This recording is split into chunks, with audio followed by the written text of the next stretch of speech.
Greater Vijayawada municipal corporation ఏర్పాటుపై సత్వరమే చర్యలు తీసుకోవాలని సీఎం చంద్రబాబును ఎంపీ కేశినేని శివనాథ్ కోరారు.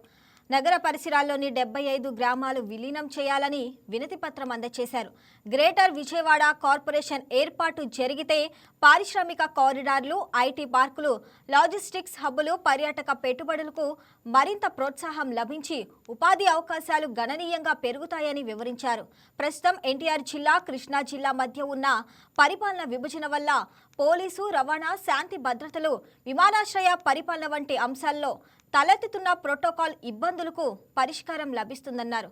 ఎంపీ వెంట ఎమ్మెల్యే రామ్మోహన్ ఉన్నారు.